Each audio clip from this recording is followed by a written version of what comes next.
안녕하세요. 사연에 빠지다의 DJ 민영입니다.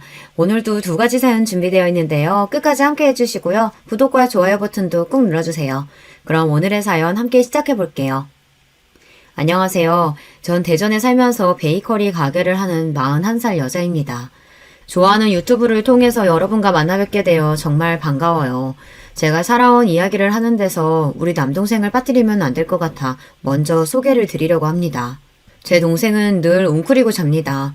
눈보라 치는 겨울 굴 속에서 아기 곰이 잔다면 꼭 그런 모습일까요? 특이하게 자는 모습이 귀여운 한편 갑자기 안타까움이 일어납니다. 쟤는 왜 저리 불쌍한 모습으로 자는 거야. 마음의 생채기만 남기는 이 세상과 단절하기라도 한 듯 등을 잔뜩 구부린 모습으로 자는 동생.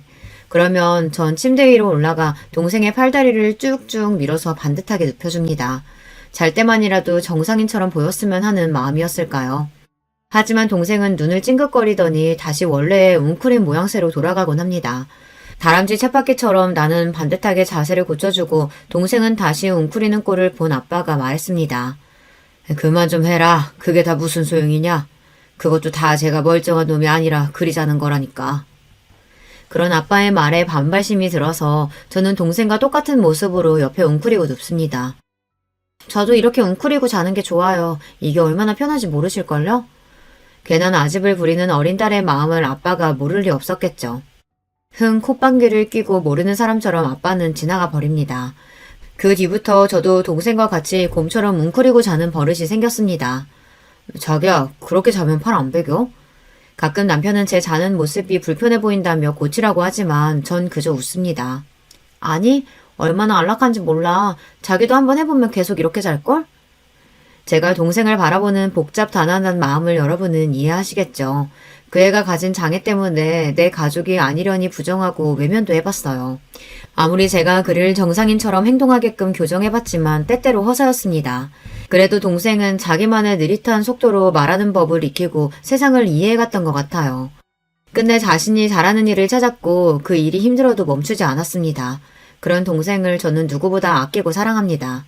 제 동생 영민이는 저보다 7년 터울로 선천적으로 뇌병변 장애를 갖고 태어났어요. 아들을 낳으라는 친할머니의 구박에 엄마는 잦은 유산을 겪으면서 어렵게 동생을 낳았지만 멀쩡하지 못한 모습을 보고 친할머니와 아빠는 욕부터 해대셨대요. 병신, 손가락질하며 놀려대던 동네 애들이나 이웃 어른들의 멸시 어린 눈빛은 늘 우리를 따라다닙니다. 동생은 나름대로 발달하고 성장해서 이제 다 큰 성인이 되었지만 그 현실은 변치 않았어요. 그리고 제가 결혼하면서 맺은 새 가족, 그 가족 중에 누구보다 동생을 혐오하는 사람이 있었는데요. 바로 그건 시어머니였습니다. 아빠의 반대로 동생은 상견례 자리 등 가족들이 모이는 공식 석상에 단 한 번도 나오지 못했어요. 장애가 있는 남동생이 하나 있다는 이야기는 들으셨지만 결혼식 날이 돼서야 처음으로 시댁 가족들은 제 동생을 만나게 되었죠. 다리 근육의 강직으로 동생은 걸을 때 바깥날 발로 자꾸만 걷게 되고 이를 교정하는 깔창을 넣었지만 아무래도 걷는 모습이 정상인과 다르게 보였습니다. 미리 마음의 준비를 하고 있었지만 동생이 걸어오는 것을 보는 시댁 가족의 당황스러운 기색이 제게 느껴졌어요. 그래도 그 기색을 애써 감추시고 동생에게 악수를 청하시는 시아버지의 모습에 가슴을 쓸어내리며 안도했죠. 하지만 시모는 목에 뭐 잘못 걸린 사람처럼 불편한 기색을 감추지 못했습니다. 그러고는 제 동생을 못 본 척 서둘러 지나치더군요. 인사 한번 건네지 않은 어머님의 모습에 속으로 좀 상처받았어요. 지금 생각해보면 그런 행동 하나하나가 시모의 인격과 민낯을 보여주는 행동인지 그때 알아챘어야 했는데 말이죠. 그런데 그 무시가 끝이 아니었습니다. 신혼여행에 돌아와 시댁에 와 있는데 대뜸 저에게 이렇게 말씀하셨어요. 네 동생은 그 꼽추 같은 거냐? 왜 그렇게 삐딱하게 걷고 이상하게 움직이는데? 무슨 병에 걸린 거야? 그런 건 전혀 아니고요. 신체 건강한 아이예요. 뇌기능 일부에 문제가 있어서 운동 능력이 정상인과 좀 다른 것 뿐이에요. 그럼 그 장애 유전자가 너희 집안에 흐르고 있는 거 아니냐? 나중에 내 손자에게 그게 옮겨갈까 무섭다. 그러니까 너 혹여 임신하게 되면 모든 검사 다 해라. 태아가 조금이라도 문제 있다면 낳지 말고 바로 지우고. 알겠냐? 시어머니라는 사람이 참 너무 무례하죠. 이후에도 시부는 틈만 나면 제 동생을 들먹이며 나를 약자로 만들었습니다. 하지만 여느 장애아 가정이 그렇듯 저도 심장에 어느 정도 근육이 배긴 사람이죠. 성치 않은 동생을 보호하고 다닐 때 우리에게 쏟아져 꽂히는 타인의 시선을 이겨내는 법, 피해 하나 주지 않았는데 그저 벌레 보듯 하며 쫓아내던 식당 주인들, 동생의 보호자로 살아온 세월 밥은 어디 꽁으로 먹었겠습니까? 그렇다고 해서 아픈 게 죄는 아니잖아요. 이리 항변해본들 우리 편 들어줄 정상에는 세상에 몇 없다는 걸 아니까 그저 체념하고 혼자 삭히는 수밖에 없었습니다. 시모가 제게 했던 모욕적인 언행을 남편에게 옮기지 않았어요. 그건 단지 가정의 분란이 끔찍이도 싫어서였어요. 제가 그런 선택을 하게 된 것은 사실 친정아빠의 영향이 컸습니다. 우리 집안이 이럴 리가 없는데 이게 다 네 엄마 탓이야. 저런 거 내 눈앞에서 치워. 우리 아빠는 그 어떤 타인보다 더 거칠게 자기 아들을 혐오했습니다. 아버지는 명문고와 명문대를 거쳐 공직 생활을 하셨던 분이죠. 남다른 자신감과 오만함으로 똘똘 뭉친 사람이 바로 우리 아빠였죠. 그런 사람에게 자식이 내 일부 장애를 안고 태어났다는 사실은 아마 더할 수 없는 충격이었겠다고 전 그리 짐작합니다. 가족 동반으로 나서는 어떤 자리에서도 동생 영민이는 없는 자식처럼 집에 떨궈놓고 가셨어요. 반대로 엄마는 불쌍한 내 자식, 아픈 손가락 낀 영민이를 더 끔찍이 위하고 감싸셨죠. 전 부모님의 극단 사이에서 딱 중간이었습니다. 동생을 놓고 부모님 싸움 벌어지는 것도 싫고 엄마의 온 관심이 영민이만 향해 있는 것도 원망스러웠어요. 그래서 사춘기 시절 영민이가 미웠고 내 동생이 아니었으면 어디 사라져버렸으면 기도를 드린 적도 있었습니다. 하지만 그럼에도 영민이는 저를 제일 따랐고 좋아했어요. 집 밖에 나서면 주변 눈총에 무섭다는 엄마와 달리 전 동생을 여기저기 데리고 다녔습니다. 무식하고 용감한 게 제 성미라 남들 시선이 싫어도 그럴수록 더 내 동생을 세상에 내놓고 싶어졌어요. 그래서 동생은 세상이 어떤지도 알고 그런 만큼 자신의 결정을 받아들이고 강하게 이겨나갔습니다. 스스로 신발을 신고 벗고 누나에게 가끔 당돌하게 조언도 하는 그런 어른으로 성장했죠. 성인이 된 동생은 한 사회복지단체에서 수제 쿠키를 만드는 일을 하는 직원이 되었는걸요. 나이 21살에 받는 월급이 고작 20만 원에 불과했지만요. 최저 시급도 받지 못하는 일이지만 간사님은 정말 성실하고 꼼꼼하게 일 잘한다며 영민이를 칭찬하셨습니다. 한편 아빠 역시 세월의 흐름을 비껴갈 수 없었는지 공직자 생활에서 은퇴하셨어요. 철마다 드시는 보약에 엄마에게 온갖 보신 음식을 해내라며 건강을 끔찍이 챙기던 아빠가 암을 얻었다는 소리를 들었을 때 전 믿을 수 없었습니다. 진짜야, 너희 아빠가 대장암이라더라. 세상 참 웃기지? 다른 사람도 아니고 너희 아빠 같은 사람이 암에 걸리다니. 자존심에 끝까지 자신의 병을 자식에게 드러내는 양반은 아니셨고 엄마가 아빠가 암에 걸렸다는 사실을 알려주었습니다. 3번에 걸친 항암 치료와 짧지 않은 투병 생활 동안 아빠는 자신이 죽지 않을 거라는 확신을 가진 사람처럼 꼿꼿이 지내셨어요. 3년의 투병 생활 끝에 아버지를 보내면서 슬픔이나 그리움보다는 허탈함과 해방감이 몰려왔습니다. 도리어 아버지 간병하면서 엄마의 건강이 나빠지는 것이 염려되었던 전 차라리 다행이다 싶었습니다. 아버지, 1,000만 원이 누구 집의 이름이에요? 엄마 그만 고생시키고 이제 받아들이세요. 아빠를 닮았는지 저 역시 지독히도 상처 주는 말을 하는 딸이었습니다. 한 번 주사에 1,000만 원이나 드는 신약을 놔달라는 아빠의 얘기를 단칼에 거절했거든요. 제 말에 동공이 확장되며 놀라 아무 말도 못하고 고개를 떨구던 아빠의 모습이 기억납니다. 그러고 한 달 뒤 아버지는 눈을 감으셨어요. 어쩌면 부여잡고 계셨던 마지막 생의 끈을 저 때문에 놓으셨을지도 몰라요. 지금도 추모원에 안치된 아버지의 유골함 앞에서 전 사죄의 말씀부터 나옵니다. 아버지와 딸로 만나서 이번 생 서로에게 참 힘들었죠. 다음 생에는 그저 어깨동무하고 지내는 친구처럼 만나요. 마지막 가시는 길에 많이 미안했어요. 아버지. 아빠가 떠나고 친정집에는 엄마와 남동생 둘만 남았습니다. 늘 불편했던 아버지의 빈자리는 생각보다 더 크게 다가왔어요. 긴 간병 생활 끝에 엄마의 몸과 마음이 많이 쇠약해졌고 동생의 출퇴근도 도울 수 없어서 그런 친정이 전 늘 걱정이었습니다. 그러던 시기에 제 회사 생활도 순환의 연속이었습니다. 2년째 승진에 누락된 것도 모자라 제 위로 3살 어린 팀장이 부임했으니까요. 회사에서 이렇게 꼬인 직급은 결국 너 나가라는 말을 하고 싶은 것입니다. 어느 정도 예상하지 못했던 사태는 아니에요. 남자 동기들에게 수월한 승진도 여자인 저에게는 뚫어내야만 하는 유리천장이고 애 키우는 유부녀에게 직장은 결코 만만치 않은 냉혹한 곳이니까요. 스스로에게 또 함께 일하는 동료들에게도 저 인정받는 일꾼이었습니다. 회사에서 박 과장님한테 이럴 순 없어요. 지난해 신제품 개발도 과장님 공이 지대했다는 걸 회사에서 모르는 사람 있나요? 그런데도 매번 승진 누락이라니. 게다가 외부에서 영입했다는 그 팀장은 벌써 과장님 눌러 죽이기로 작정한 것 같던데요. 애딸린 아줌마는 이제 그만 집에서 쉬어도 되지 않나. 조롱에 가까운 말로 새 팀장은 저를 찍어 누르며 전 하루하루 버티는 마음으로 출퇴근을 하고 있었습니다. 엄마, 나 공부랑 안 맞는 거 아시잖아요. 그런데 왜 꼭 공부를 해야 돼요? 그래야 좋은 대학도 가고 좋은 직장에 들어가지. 좋은 직장에 가면? 아니, 어떤 직장이 좋은 데인데? 엄마처럼 대기업만 좋은 직장인 거야? 딸의 질문에 저는 벙어리가 되고 말았습니다. 칭찬에 인색한 친정아빠도 대기업에 입사할 때 처음 저에게 악수를 청하셨습니다. 대기업에 들어갈 정도는 되니 이제 인간적으로 대우해준다는 듯이 말이죠. 취업 소식에 연봉은 1억이나 되냐며 묻던 친구들과 친척들의 부러움과 질시 어린 눈빛을 기억합니다. 하지만 지금 제 신세는 어떤가요? 인간적 멸시, 내 성취에 대한 철저한 무시가 회사의 답이었어요. 대기업에서도 집안 좋은 자제는 더 치고 나가는 법이고요. 여자면 더 불리하고요. 거기에 결혼까지 해서 애까지 딸려있다. 그럼 더러운 꼴 보기 전에 제 발로 알아서 나가라는 무언의 압박이 가득한 곳입니다. 내 평생을 바쳐 겨우 얻은 대기업 박과장이라는 명함을 버리기로 결심했습니다. 그렇지만 차마 남편에게 말이 떨어지지가 않아서 제 뜻대로 사표를 쓰고 나와 출근하는 저 며칠을 나왔어요. 그러기를 2주 정도 흘렀을까요? 여보, 나 출근할게. 오늘은 가지 말고 나랑 매운탕이나 먹고 오자. 응? 갑자기? 왜? 갑자기 먹고 싶은 거 먹으러 가면 안 돼? 회사에 아프다고 뻥치고 나랑 양평 가자. 뭐 만난 거 먹으러 가자는 말을 해본 적 없는 남편이 무척 의아했습니다.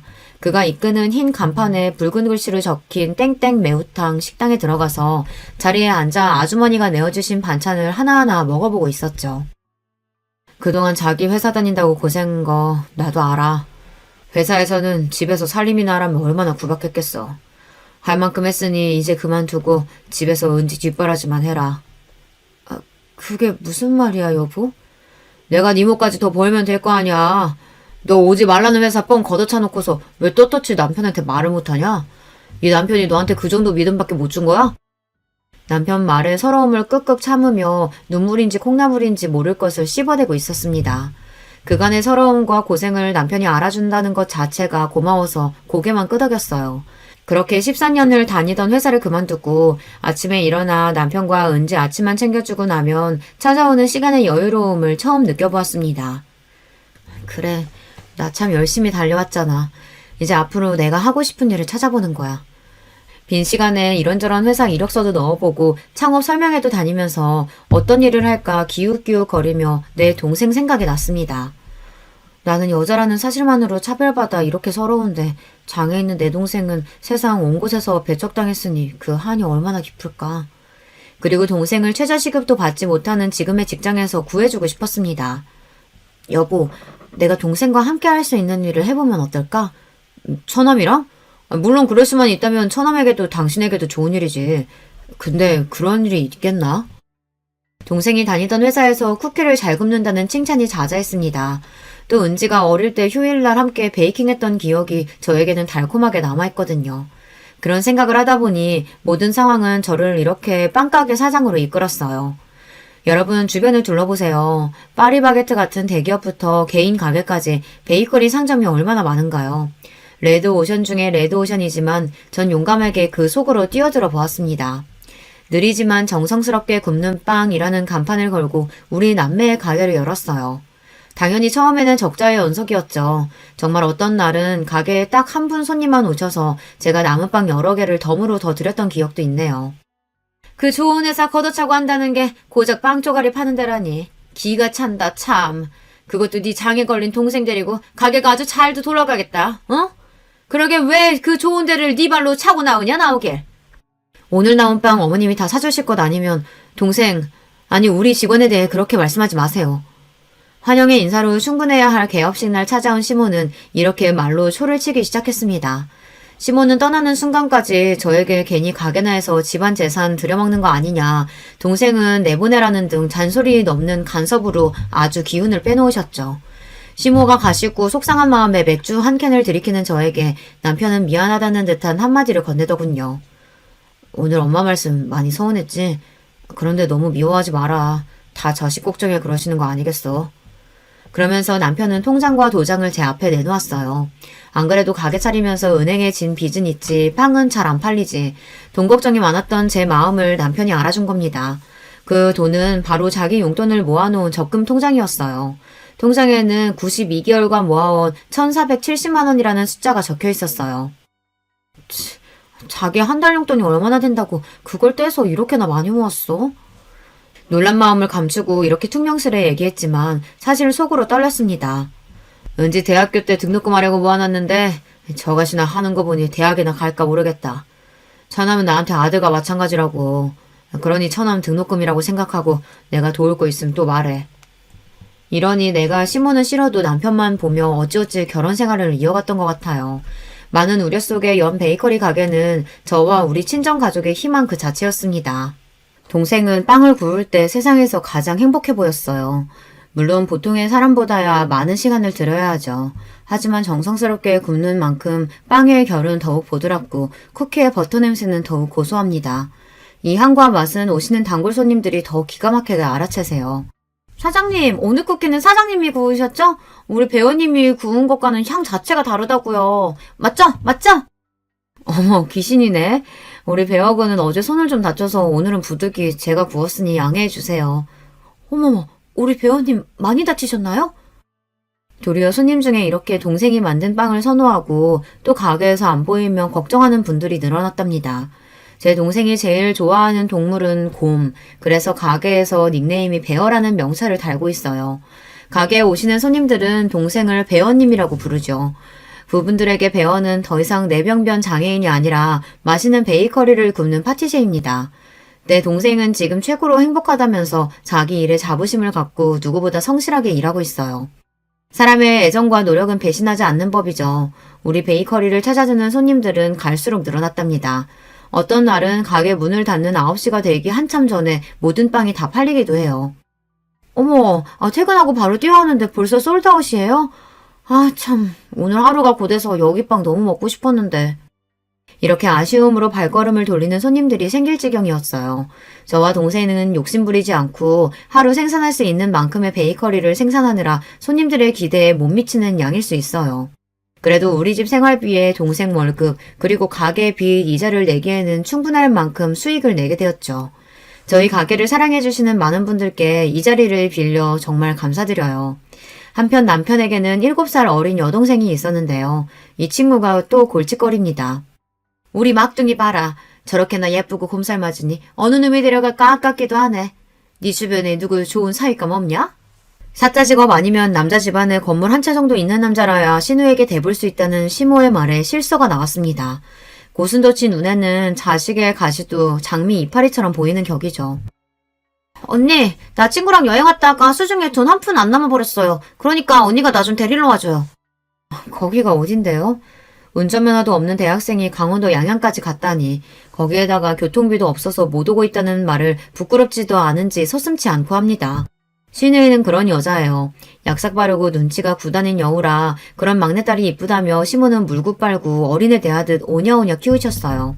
덕분에 시댁에서 온갖 좋은 것은 장남인 남편을 제치고 모두 신우이의 몫이었다네요. 전 퇴근하자마자 운전대를 잡고 양양으로 향했죠.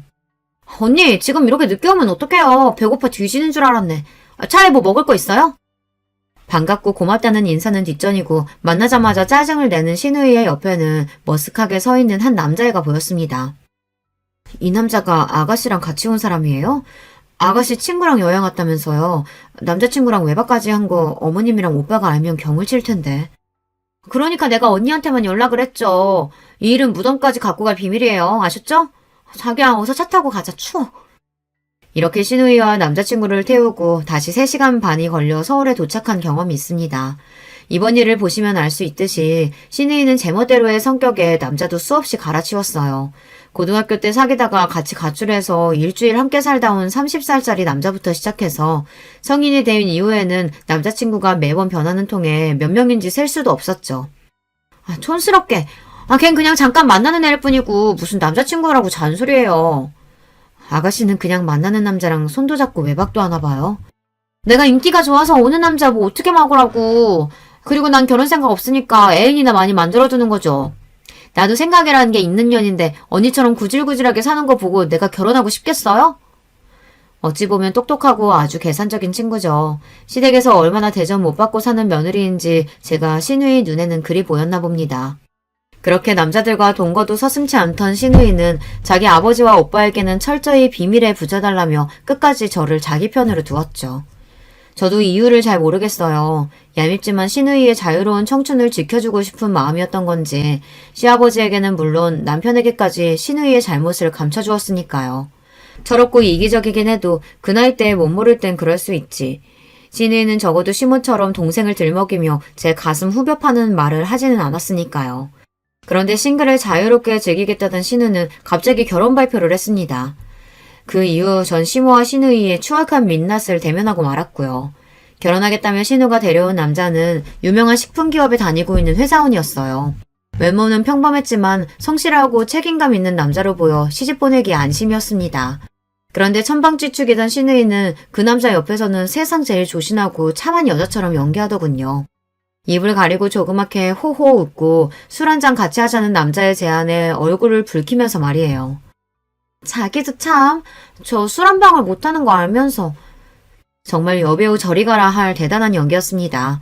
고주망태인 꼴로 친구 등에 업혀오는 일이 부지기수였던 신우이는 모르는 사람이 보면 정말 깜빡 속아 넘어갈 만큼 능숙한 연기를 뿜어냈죠. 그녀가 사귀었던 남자들이 주마등처럼 떠오르며 속으로 다짐했습니다. 저렇게 내숭 떠는 신우이가 숱한 남자들과 사귀었다는 걸, 동거까지 했다는 걸 알면 이 결혼 파토난다. 입 조심해야지. 예비 시매부에게는 미안했지만 저도 다른 시댁 식구들과 한통속으로 신우이의 비밀을 덮는 일에 동조했습니다. 그러던 어느 날 저녁 식사를 하고 있는데 남편의 표정이 별로 좋지 않았어요. 무슨 일 있어요? 아무래도 일 구하는 일이 많이 힘들죠. 바로 답을 하지 못하고 밥만 먹던 남편이 숟가락을 내려놓고 난처한 이야기를 꺼냈습니다. 오늘 영순이가 전화해서 혼수 중에 하나를 해놓으라고 하대. 오라비가 돼서 하나뿐인 동생 시집갈 집에 혼수 번듯하게 내놓으면 좋겠다는데 내가 할 말이 없더라. 사업 망한 걸 집에 말 안 해서 아마 걔는 내 사정 모를 테니까. 웬만한 일은 다 괜찮다며 대범한 남편이 땅이 꺼져라 한숨 쉬는 모습이 안타까웠습니다. 사실 그때 남편이 잘 해오던 사업이 망해서 집에서 쉬고 있는 상황이었거든요. 사업 장려하면서 많은 빚도 껴안은 상태라 그 이자 생각만 하면 우리 부부는 밤에 잠도 못 잘 지경이었어요. 그나마 동생과 차린 베이커리가 잘 돼서 망정이지 아니었으면 우리 은지와 길거리에 나앉을 만큼 심각한 경제 상황이었어요. 이 남자가 완어올리게 웬 한숨이야. 동생이 일상에 한 번뿐인 결혼을 하는데 오빠로서 가만히 있으면 쓰나. 여기 카드 줄 테니까 이걸로 내일 아가씨 데리고 가서 아주 눈에 확 띄게 좋은 놈으로 사줘요. 당장 은지가 사고 싶다는 30만 원짜리 과일 전집도 고민하는 형편이었지만 남편 앞에서 통 큰 부인답게 내 카드를 내밀었습니다. 여러분, 남자의 눈물을 보신 적이 있나요? 우리 남편이 곰처럼 우직하고 무뚝뚝하지만요. 또 은근히 눈물이 많답니다. 미안하고 고맙다, 여보. 하며 고개를 수그리고 카드를 받아가던 남편은 제가 모르는 줄 알았겠지만 전 보았어요. 눈가에 슬며시 맺힌 남편의 눈물을요. 남편의 사업 실패 이후 살림은 빠듯했지만 열심히 살다 보면 빚도 다 갚지 않겠어요. 그저 베이커리나 열심히 운영하면서 하루하루 바쁘게 살아갔죠. 시간이 어찌나 빨리 흐르는지 어느덧 신우의 결혼식 당일이 되었어요. 아침에 식구들대로 결혼식에 갈 채비를 하다가 전 축의금 봉투를 만지작거리며 얼마를 넣을지 고민을 하고 있었습니다. 남편이 그런 저를 툭 치며 왜 그러냐고 묻더군요. 아니, 오늘 아가씨 결혼식 축의금 얼마를 해야 하는 걸까? 뭐 그런 걸 걱정하느라 한참 동안 앉아있어. 300만 원이나 하는 비싼 TV도 사줬는데 뭘 굳이 축의금까지 줘야 해? 그래도 어떻게 빈손으로 가. 그래도 체면치레는 하고자 적다면 적지만 우리 형편에는 큰맘 먹고 50만 원을 축의금 봉투에 넣어냈습니다. 자기가 하고 싶다던 대로 꽃이 화려하게 장식된 웨딩홀에 들어서던 신우이는 무척 행복한 표정을 짓는 신부의 모습을 보이며 결혼식을 마쳤습니다. 결혼식 마치고 급히 가게로 가려는 저를 느닷없이 시모가 붙잡으셨어요. 시골에서 올라오신 시댁 친척분들께 필요한 음식 대접을 더 해야 한다며 시모는 괜찮은 식당을 잡아보라고 말씀하셨습니다. 어머님, 저 동생하고 친구한테 잠깐 가게 맡겨놓고 온 상태라 이제 가봐야 돼요. 괜찮으시면 어머님 댁에서 하시고 필요한 음식 있으시면 배달 보내드릴게요. 얘가 지금 무슨 가게를 간다는 거야? 그 꼽추 같은 애가 어떻게 가게를 본다고? 걔한테 맡기고 왔다는 구라치면 내가 믿을 줄 아니? 그깟 몇 푼 벌자고 시댁 어르신들 대접을 맏며느리가 되어가지고 못하겠다. 꼽추라니, 지금 제 동생을 그렇게 말씀하신 거예요? 사지 멀쩡하고요. 뇌에 조금 장애가 있는 것뿐이지 멀쩡히 제 할 일 잘하는 애라고 몇 번이나 말씀드립니까? 처음으로 저는 시어머니에게 정색하며 언성을 높였습니다. 그러자 결혼식장에 계신 몇몇 분의 눈길이 우리에게 향했고 제가 뭐라고 더 시모에게 이야기하려는 순간 남편이 가로막았습니다. 어머니, 좋은 날 왜 그러세요? 이 사람 말 틀린 거 없습니다. 처남이랑 친구에게 가게 맡겨놔서 이 사람 지금 많이 걱정될 거예요. 그냥 보내주시고 저랑 같이 얘기하세요. 네? 자기야, 이제 얼른 가게 가봐. 남편은 저에게 눈을 찡긋하고 시모를 말렸어요. 뭐라도 저한테 화내려다가 손님들 눈치에 겨우 참는 시모를 뒤로하고 전 급히 결혼식장을 빠져나왔습니다. 뛰다시피 가게에 가보니 역시나 동생은 손님 응대에 어쩔 줄 모르는 상황에 놓여 있었습니다. 바로 내 앞에서 무화과 스콘 딱 떨어졌다고 하시면 어떡해요. 그럼 아까부터 그렇다고 얘기해야지. 그랬으면 바쁜 내가 지금까지 안 기다렸지. 많이 늘었다지만 아직 동생에게 이런 손님들, 특히 가게에 와서 과한 서비스를 요구하는 진상 손님을 매끄럽게 대하는 일은 무척 어려웠을 거예요. 손님, 저희 간판 보셨나요? 내가 그런 것까지 봐야 돼요? 친구가 맛있다고 알려줘서 그냥 와봤는데 직원은 말도 제대로 못하고 가게 인테리어나 서비스나 뭐 이렇게 구질구질해. 지금 말하는 당신이 사장인가 보죠? 네, 제가 사장입니다. 제 가게니까 제 마음대로 손님 가려받을 수 있죠. 이 친구는 어릴 적 뇌병변으로 의사소통이 다소 서툽니다. 그래도 베이킹 솜씨는 기가 막혀서 이렇게 오후 4시가 되기도 전에 인기 제품은 동이 나곤 하죠. 맛도 잘 알고 인격도 갖춘 손님이 저희 가게 와주셨으면 좋겠으니 손님은 더 화려하고 좋은 다른 가게 가시는 게 어울리겠네요.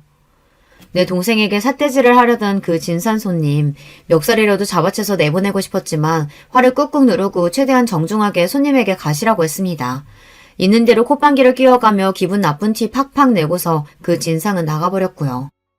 영민아, 저 손님이 너한테 화내고 따져서 많이 두려웠었지? 그 손님은 다시 오지 않아. 이제 다 괜찮아.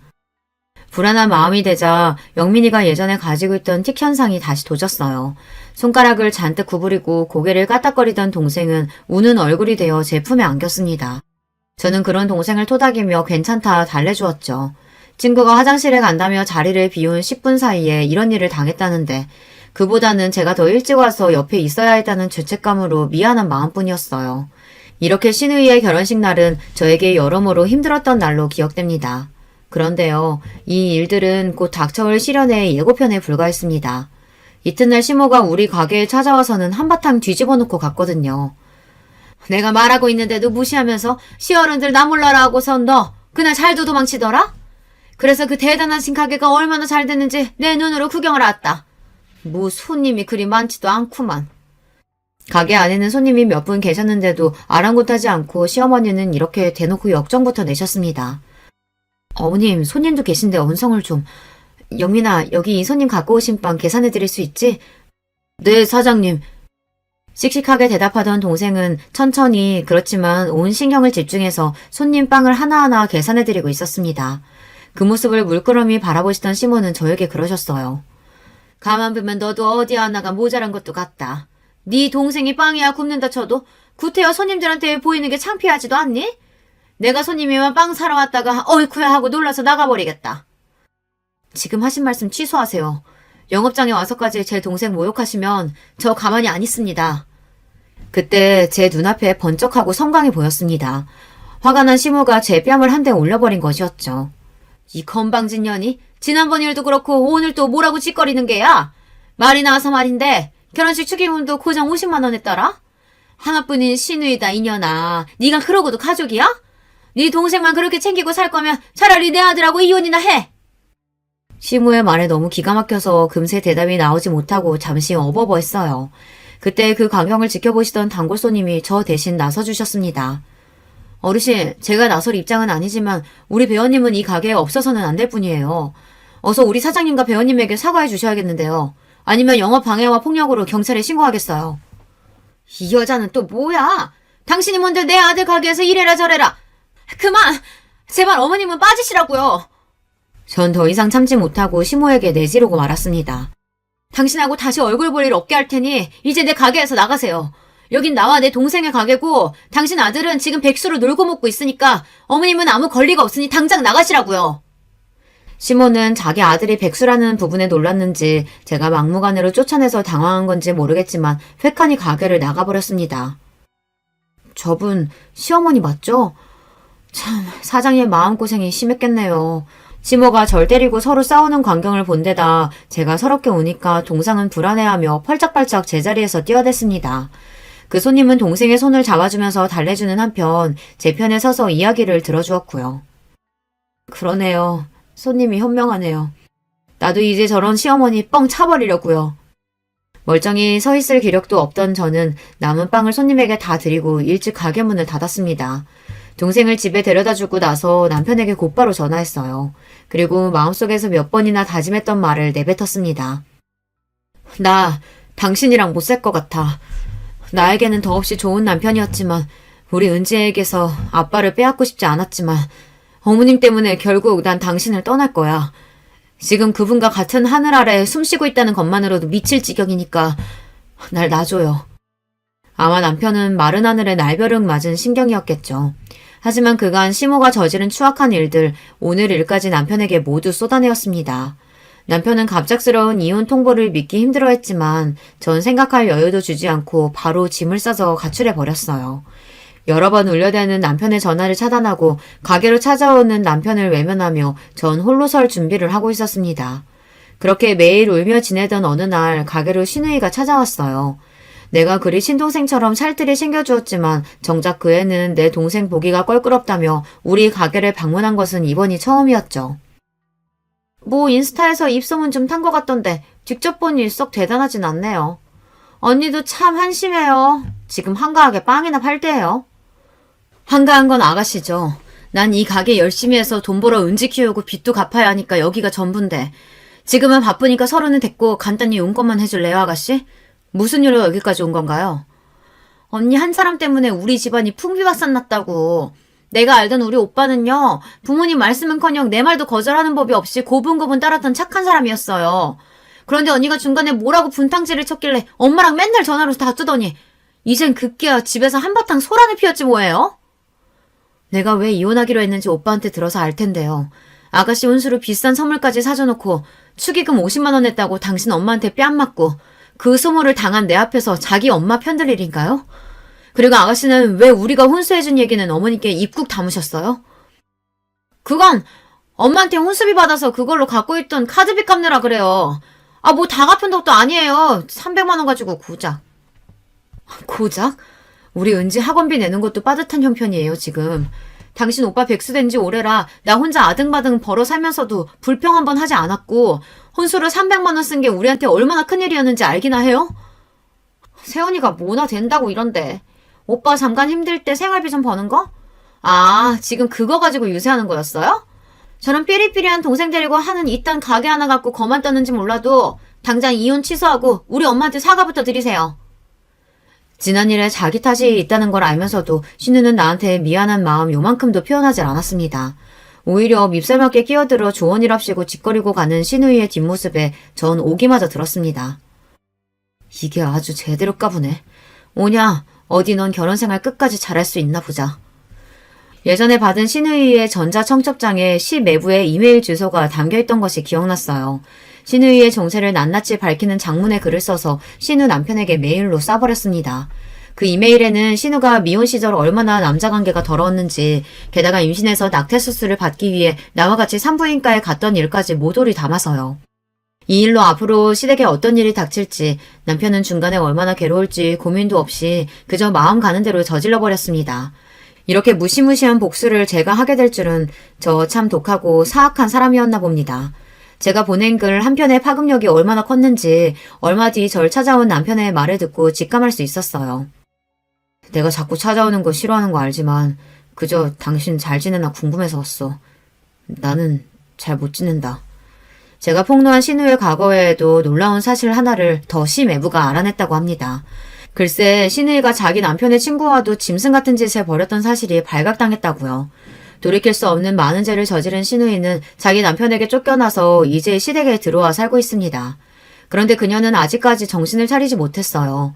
때마침 걸려온 신호 전화에 한참 동안 실랑이 하던 남편은 전화를 끊고 어이없어 했습니다. 이가 신하가 아직도 정신을 못 차렸나. 지가 무슨 낯짝으로 매제를 고소해. 진짜 싫다 싫어. 내 가족이라지만 진짜 정 떨어진다. 영순이가 매제랑 싸우다가 뺨을 2대 맞았는데 그걸 가지고 고소하겠대. 어차피 이혼할 건데 위자료나 뜯어낼 거라고. 찰면피도 유분수지. 판사 앞에 가서 그래 봐라 해. 자기가 남편 친구랑 붙어먹고 낙태수술한 과거까지 숨기고 결혼한 것과 고작 뺨 2대 맞은 것 중 뭐가 더 잘못인지. 나도 같은 생각이다. 그런데 낯살이나 먹은 우리 엄마도 그런 가시나 말리긴커녕 둘이 같이 궁리하고 있다네. 오라비가 돼가지고 동생이 이렇게 어려운데도 안 도와준다며 애기처럼 떼만 쓰더니. 빌어먹을 집안. 얼마나 울분이 터지는지 입에 달지도 않던 욕지기를 애써 참는 남편 모습을 찬찬히 보니 그는 참 많이 마르고 힘들어 보였습니다. 아무리 마음 불편해도 밥은 잘 챙겨 먹고 다녀야지. 나랑 떨어진 지 며칠이나 됐다고 그새 그렇게 말랐어. 남편은 제 앞으로 조용히 다가와 제 손을 꼭 잡고 허리를 굽혀 흐느끼듯 말했습니다. 야, 나 너 없이는 못 산다. 차라리 우리 집하고 연 끊을게. 엄마랑 동생한테 너 그런 일 다시는 안 당하게 할 테니까 도로 나 받아주면 안 되겠어? 진심 어린 남편의 말에 저도 울컥해서 눈물 한 줄기가 뺨을 스치고 지나갔습니다. 그때 웅크리고 빵 제조실에 있던 동생이 뛰쳐나와 내 손을 남편 손에 억지로 얹혀주며 말했습니다. 나는 우리 형 좋아. 누나야, 은지 조카도 엄마 아빠 헤어지는 거 싫다고 나한테 울더라. 형 용서해줘. 우리 누나는 천사잖아. 내 동생까지 이렇게 거들고 나서자 그만 전 눈물을 왈칵 쏟아내고 말았습니다. 사실은 저도 남편을 사랑하는 마음이 변치 않았기에 이별이 힘들었거든요. 결국 전 남편에게 돌아가기로 했습니다. 다만 남편의 말대로 시댁과 인연을 끊겠다는 조건을 달고서 말이죠. 제 믿음대로 그는 자기의 핏줄과 남남처럼 지내고 살았습니다. 그러니 결국 시모는 어쩔 수 없다는 듯 저를 찾아와 빌게 되었죠. 가게에 들어선 시모를 보자마자 가게 일을 돕고 있던 남편은 자기 어머니를 바로 내보내려고 했어요. 내가 이미 말했잖아요. 이제 엄마도 동생도 모르는 고아처럼 살 테니 자꾸 여기 찾아오지 마세요. 낯선 아들의 모습에 서러웠던지 시모는 통 안에 눈물을 흘리며 제게 인간적인 모습을 보이고 말았습니다. 네가 처음 시집왔을 때부터 미웠던 건 아니었다. 그런데 내 평생을 바쳐 키워낸 아들이 갈수록 너만 싸고 도니까 꼭지가 돌기 시작했어. 늙은 시애비의 꼴사나운 질투라고 생각해도 좋다. 나에겐 하늘이 무너진 것처럼 충격이었으니까. 그리고 이어진 시모의 한마디에 이젠 제가 꼭지가 돌 것 같았습니다. 게다가 더 충격은 내 아들이 불구 같은 네 동생을 우리 가족보다 더 챙기고 정을 쏟는 모습이었어. 말 함부로 하지 마세요. 제 동생 보고 꼽추라 하더니 어떻게 이젠 불구라고까지 하세요? 그건 내가 못 배워서 저 동생한테 뭐라고 해야 할지 잘 몰라서 그래. 어쨌든 장애인 네 동생을 꽁꽁 숨기고 나에게서 감췄어야 했다. 네 동생을 보면 옛날 우리 집 살던 고모가 떠올라서 미치겠어. 넌 저런 동생이 뭐 떳떳하다고 시부모나 모르는 사람들 앞에서 데리고 다니는 거냐? 내 가족인데 그럼 내가 몰라라 하고 내쳐야 해요? 내 동생은요, 저보다 빵 잘 굽고 저보다 더 행복하게 사는 방법을 아는 애예요. 겉보기에 멀쩡하면서 가족들한테 상처 주고 실수하는 저나 어머님 그 누구에게도 뒤지지 않을 그럴 사람이라고요. 제 말을 듣던 시모는 잠시 말을 멈추고 뭔가 떠오르듯 말하기 힘들어하다 담담히 고백하듯 옛 이야기를 들려주었습니다. 나보다 10살쯤 많은 고모가 있었어. 어릴 적 냇가에서 놀다가 휩쓸려 척추를 다쳐서 새우처럼 등이 굽었던 우리 고모는 꼽치였지. 병신이 된 고모는 늘 어두운 방에서 꼭꼭 숨어 살아야 했어. 그래도 조카라고 나한테 고무줄이나 사방치기도 가르쳐주며 나랑 놀아주었지. 우리 고모가 등만 굽었지 얼굴도 하얗고 말은 얼마나 재밌게 하는지 참 좋아했는데. 그런 고모가 있으셨는데 왜 그리 제 동생을 눈의 가시처럼 여기셨어요? 내가 학교 갈 무렵이 되자 동네 애들이 놀렸다. 꼽추가 집에 산다고, 나한테 꼽추 냄새까지 난다고. 그때부터 난 고모를 멀리하기 시작했지. 우리 고모는 갑자기 돌아선 내가 얼마나 미웠을까. 그래도 난 어쩔 수 없었어. 자존심 센 나한테 사람들의 가시 같은 한마디, 눈초리 한 번은 견디기 힘들었으니까. 고모님은 그래도 조카였던 어머님을 원망하기보다 기다렸을 거예요. 걱정하고. 나도 알아. 고모는 방에서 혼자 결핵을 앓다가 외롭게 죽어버렸지. 그걸 본 마을 사람들은 또 수군거렸어. 저건 집에서 굶겨 죽인 거라고. 겨울날 방에 불도 안 떼주고 말간 죽이나 주니까 병에 걸렸지. 결국 가족에게 죽임당한 거나 마찬가지라고. 입 하나가 아까웠던 그 시절을 네가 아니? 나도 가슴 찢어지게 아파하고 고모 보냈지만 어차피 제대로 살지 못할 사람이라면 차라리 일찍 저승 가는 게 낫겠다 여겼어. 그리고 나는 절대로 남들 손가락질 받을 사람이 안 되겠다 다짐했지. 날 좋아하는 사람 하나 없어도 속으로 난 대단한 사람이다. 그리 외워가며 살아왔어. 그런데 너희 남매는 어떻게 왜 그리 당당할 수 있는 거냐? 네 동생은 누구보다 챙기면서 우리 영순이 축의금은 꼴랑 50만 원 하는 걸 보고 내가 그만 눈이 뒤집히고 말았던 거야. 시모는 거만한 가면을 내려놓고 솔직하게 부끄러운 과거까지 모두 얘기하셨습니다. 그 말씀을 들으니 왜 그리 제 동생과 저에게 모질게 대하셨는지 조금 이해가 가기도 했어요. 하지만 사람이 곁에 있을 때 잘해야 한다고 그 말씀 한 번으로 시모와 벌어진 사이를 단숨에 붙이기란 어려웠습니다. 그리고 남편 역시 저와 같은 생각이었고요. 어머니, 그만 일어나시고 눈물 닦으세요. 그 마음 충분히 이해하는데 아직 시간이 필요합니다. 제 결심은 달라질 것이 없으니까요. 그래도 기어이 저 병신 같은 것들을 네가 데리고 가겠다. 널 낳아 길러준 네 어미를 버리고. 한참 눈물 짓던 시모는 이제 분노를 터뜨리며 악에 악을 쓰기 시작했어요. 저는요, 우리 남편이 우리 은지가 설령 어머님이 장애자였어도 다 품었을 거예요. 사랑하는 가족이니까 부족한 부분은 제가 채워주면서 끝까지 책임지고 살았을 겁니다. 시모는 제 이야기에 놀란 눈이 되어 털썩 주저앉아 한참 통곡하셨습니다.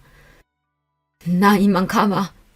세아가 미안했다. 언젠가가 되면 보자꾸나. 시모는 온몸에 기운이 다 빠진 사람처럼 축 늘어진 모습으로 떠나셨고 그리 끈질기게 연락하고 괴롭히던 일도 멈추셨습니다. 아마 그날 우리의 대화로 느끼셨을지도 몰라요.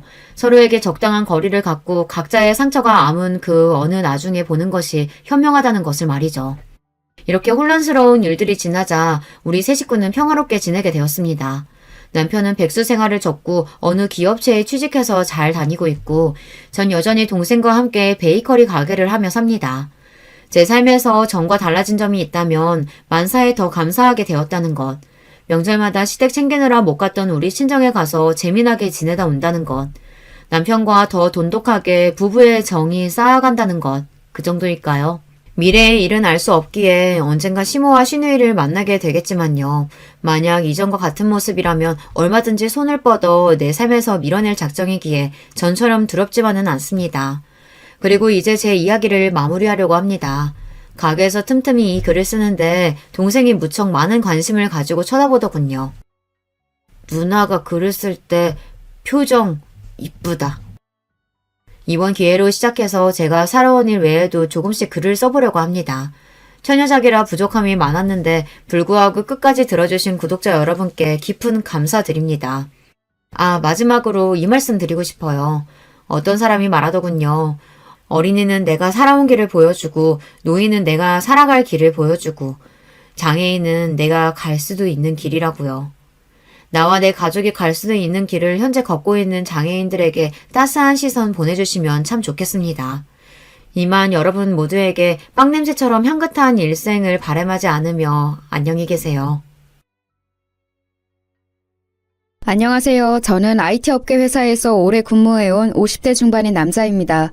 저 역시 그렇게 살던 때가 있었지만 아무튼 남들 보기에 평탄해 보이는 집안이나 그렇지 않은 집안이나 뚜껑 열어보면 제각각의 사연들이 있는 것 같아요. 제 얘기는 좀 더 복잡하고 꺼내기 무척 거북스러운 이야기이기도 합니다만 같이 들어주신다면 감사하겠습니다.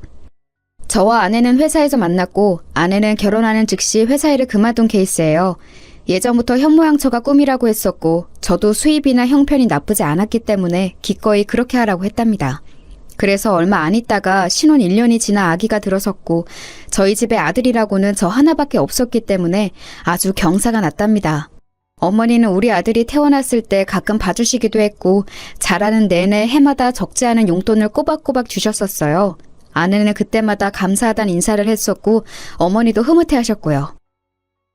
어머니 정말 감사해요. 우리 정민이 건강히 잘 키울게요. 주신 용돈으로 옷도 잘 해입히고 맛있는 것도 꾸준히 해먹일 거예요. 아내가 이렇게 인사한 이유는 어머니는 정말 섭섭지 않게 용돈을 주셨거든요. 그렇게 해서 시간이 흘러 우리 아들이 초등학교 4학년쯤 되었을 때의 일인데요.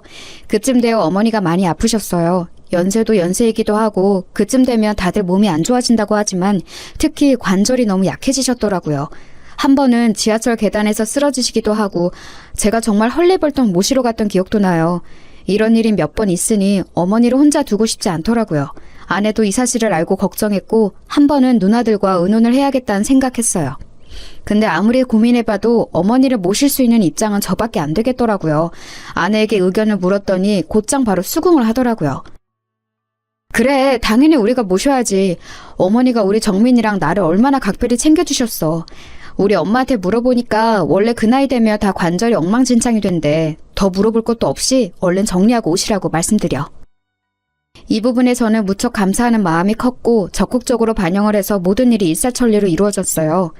집안에 있는 한쪽 끝방을 어머니에게 내드렸고 그 바로 옆방이 아들방이었고 저희 안방까지 이렇게 집을 새롭게 개편하게 되었답니다. 그리고 며칠 지나고 어머니가 저에게 감상을 얘기하시는데 다행이다 싶으면서도 좀 걸리는 게 있는 거예요. 아이고 경선이같이 착한 며느리가 어딨어. 그렇게 지극정성으로 날 봐준다 글쎄.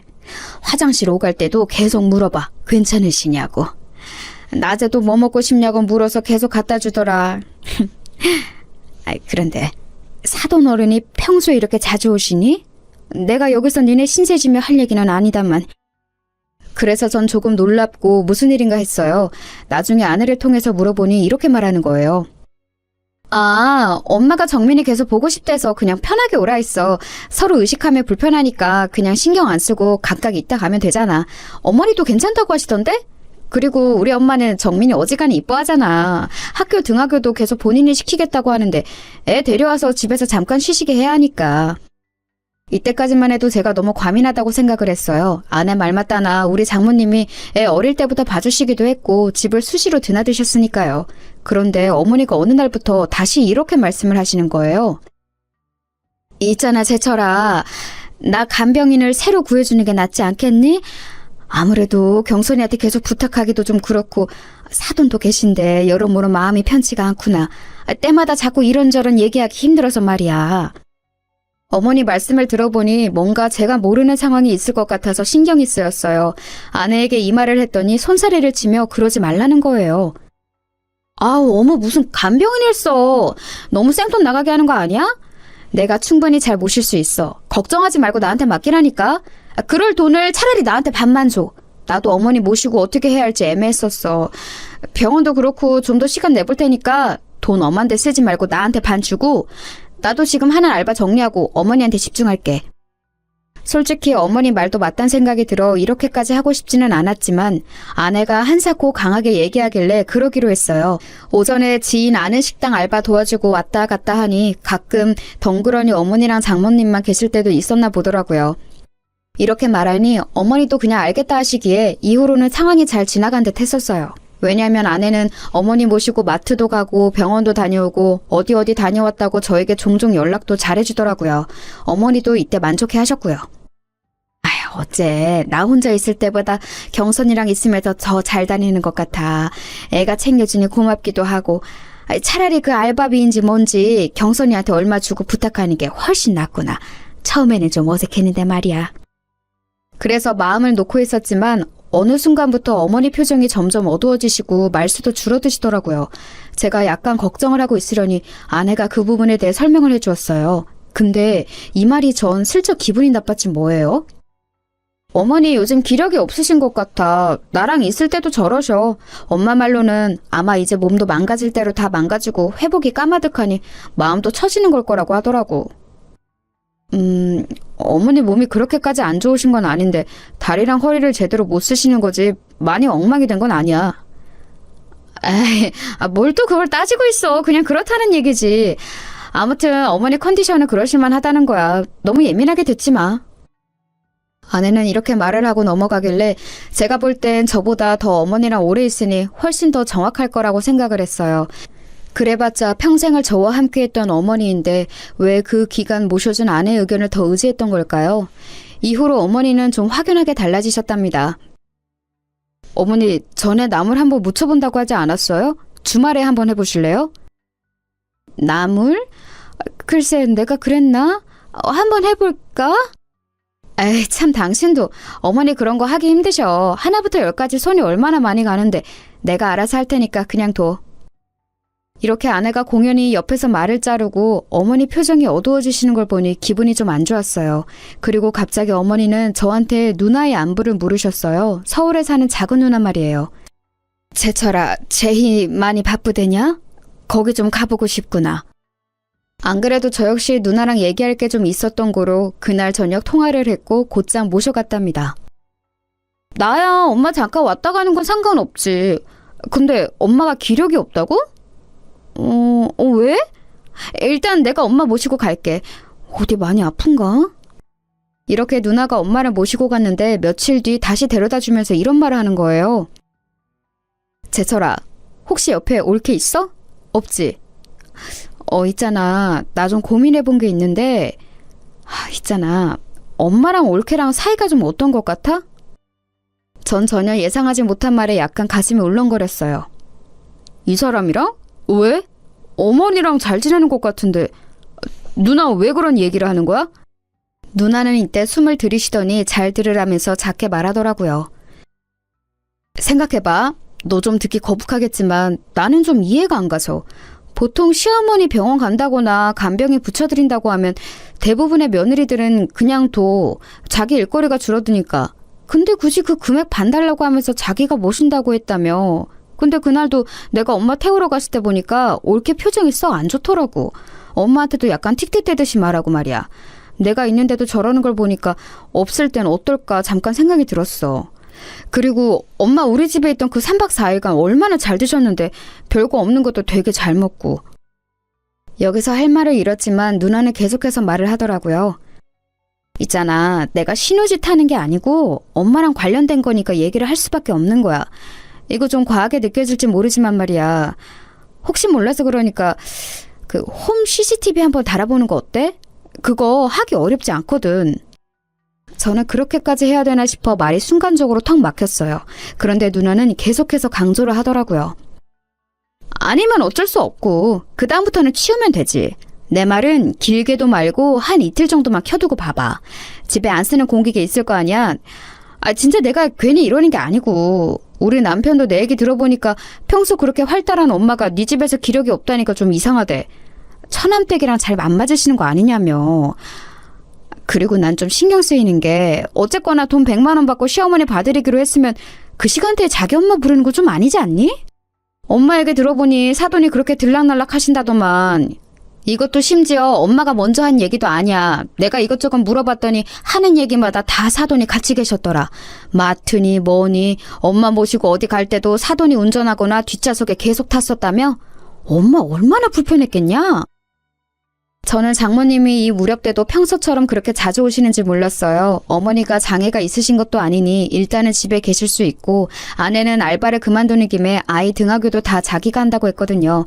그럼 아이 때문에 장모님이 집에 이전처럼 오실 이유가 굳이 없는데 게다가 저희 어머니 아프신 것도 알고 계시면서 말이죠. 저도 약간은 불편한 감이 들었고 그래도 끝끝내 미루려고 했지만 눈 안에서 돌아오신 뒤 내내 밥도 깨작거리시고 표정이 안 좋으신 어머니를 관찰하게 되었어요. 한 집에서 이런 분위기를 감수한 채 주변을 계속해서 신경 써야 한다는 게 너무 골머리 아프더군요. 아니길 바라는 마음으로 저는 홈 CCTV를 알아본 뒤 주말에 한번 설치를 해보았어요. 그리고 그 다음날 출근을 한 뒤 아주 떨리는 마음으로 회사에서 홈캠을 열어보았는데요. 그걸 열어본 저는 입이 딱 벌어져 닫을 수가 없었어요. 아니, 출근해서 제가 여기 나와 있는지 얼마나 되었다고 그런 풍경이 벌어지고 있는 건가요? 일단 보는 내내 제 마음이 진정되지 않고 머릿속이 하얘졌던 건 어머니가 너무 덤덤하게 계신다는 게 큰 포인트였던 것 같아요. 식탁과 거실 쪽을 비추는 화면 안에 어머니와 아내가 있었는데요. 요새 피곤해하시고 늦게 일어나신 어머니가 식사를 하시려는 것 같았어요. 그런 어머니께 밥그릇을 정말 아무렇지 않게 밀어내며 주는 모습에 순간 움찔했어요. 우리 아들이 아무리 지 엄마랑 싸우고 야단을 호되게 맞은 뒤에 밥 먹으러 나왔어도 저런 식으로 볼링공 굴리듯 줘본 적은 없는 아내입니다. 어머니는 그런 반응에 그냥 가만히 앉아서 고개도 움직이지 않고 계시더라고요. 누가 보면 잠들어 있는 줄 알 것 같아요. 계속해서 얼마 안 되는 그릇 몇 개만 쾅쾅 내던지듯이 두고 곧장 장모님이 한 화면에 잡히는 거예요. 장모님이 있는 상황에서 아내는 어머니에게 뭐라 소리 지르는 모습이 보였고 장모님은 그런 광경을 신경도 안 쓰는 듯 보였어요. 이 장면에서 저는 너무 놀라 잠깐 창을 닫았고 더 보고 있기가 힘들더군요. 오후에 켜서 다시 확인했던 내용에 비하면 이건 아무것도 아닌 셈이지만 적어도 제가 평소 생각했던 그림이 전혀 아니었어요. 아내랑 산 게 10년이 넘었고 이렇게 어머니랑 밀착해서 지내본 건 이 근래가 처음이었을 거예요. 늘 사근사근하게 말씀이 많으신 어머니가 우리 집 와서 너무 불편해하시는 게 아닌가, 왜 말수가 줄어드신 건지 조금 이상하긴 했어요. 그런데 대체 이게 뭐냐고요. 더 충격적이었던 건 꿀렁이는 가슴을 안고 제가 오전 11시쯤 다시 확인했을 때였어요. 그 안에 중간중간 확인했을 때에는 어딜 나간 건지 어머니는 방에 계시는 건지 잘 안 보였거든요. 이때는 거실에서 장모님과 어머니, 아내 세 사람 다 잡히길래 숨을 죽이고 다시 봤어요. 그런데 소파에 털썩 주저앉은 장모님과 우리 어머니는 화장실 쪽으로 허벅지 쪽을 잡고 힘들게 이동하시는 게 보이더군요. 분명 제가 있을 땐 아내가 일일이 서서 거두는 걸 봤는데 아내는 우리 어머니 쪽을 향해 뭐라고 소리를 지르는 듯 했어요. 이때도 너무 당혹스러워서 얼마 안 보다 다시 껐고 생각할수록 누나가 염려한 최악의 상황이 맞으면 어떡하나 고민되더군요. 하지만 오후쯤 다시 보았을 때 여전히 저를 짜증나게 만들었던 건 아내가 우리 어머니를 적잖이 함부로 대하는 상황 안에 장모님이 계속 계셨다는 거예요. 자기 집인 양 퍼져 계시더군요. 우리 어머니는 작은 방에서 나오시는 것도 못 봤고 날도 더운데 선풍기 하나로 괜찮으실까 싶었어요. 헌데 이쯤에서 제가 제 눈을 의심하게 된 화면이 있었는데요. 화장실로 어머니가 또다시 움직이는 모습이 있었는데 아내가 그 뒤를 따라들어 어머니의 등을 그 얄팍한 손으로 내리치는 거예요. 이미 앞서 많은 불쾌감과 혼란이 왔기에 이날 점심도 먹지 못하고 시뻘건 눈으로 이것만 계속 보고 있었는데 여기선 너무 놀라 저도 모르게 헉 하는 소리가 튀어나왔어요. 어머니는 아내의 손찌검에 그냥 고개를 숙인 채로 화장실 문을 열고 그대로 들어가시는 게 보였고 장모님은 분명히 그 장면이 보이는 곳에 있는 듯한데도 미동 하나 없으시더군요. 전 여기서 화면을 내린 후 목에 뭐가 걸린 듯 입을 계속 열고 있었어요. 침을 넘기기도 힘들고 대체 뭘 본 건가 싶더군요. 꿈이어도 깨면 기분이 지독하게 나빠올 판에 이게 뭔 상황이냐고요. 이게 현실이라니. 내가 아는 아내가 화면상 너무 진지하게 우리 어머니를 함부로 대하고 있었어요. 세상 무슨 자기 친구도 아니고 원수라도 저렇게 밀어대며 취급하지는 않을 것 같아요. 식사 준비하는 것부터 너무너무 기분이 이상했고 이후로 이뤄지는 광경들까지 무엇 하나 정상인 게 없었는데요. 심지어 우리 어머니 등짝으로 아무렇지 않게 손을 대며 화장실로 밀어내는 모습은 대체 뭐란 말인가요? 저는 곧장 떨리는 마음을 누르고 누나에게 바로 연락했고 놀란 누나에게 영상을 캡처해서 보내주었어요. 누나, 나 지금 내가 뭘 본 건지 모르겠다. 누나가 봐도 이상하지? 나 지금 좀 토할 것 같아. 어떡하지? 진정이 안 돼. 이 사람이 왜 그런 걸까? 누나, 나 이해 좀 시켜주라. 왜 이러는 거야? 아니야, 이 사람이 나보고 어머니 자기가 챙기겠다고 했는데 왜 그랬을까? 우리 어머니가 그렇게 경선했는데 말이야. 사진 보면 알겠지만 누나, 어머니 그냥 가만히 있단 말이야. 저렇게 손으로 쳐대는데 이게 말이 돼? 나 어떻게 이런 일이 다 있어? 누나는 전화를 일단 끊어보라더니 대강 확인이 되었는지 다시 전화가 걸려왔어요. 제철아, 안 되겠다. 좀 기다려줄래? 나도 같이 가봐야겠다. 나 금방 니네 집 가니까 너도 일단 집 쪽으로 가고 있어. 앞에서 만나자. 이리하여 누나와 저는 동시에 집으로 향했고 현관문을 열고 들어가 보고 제가 기함했던 건요. 아직도 장모님이 계셨다는 거죠. 박서방 지금 왔는가? 아이고 너무 오래 있었네. 이제 일어나야겠다.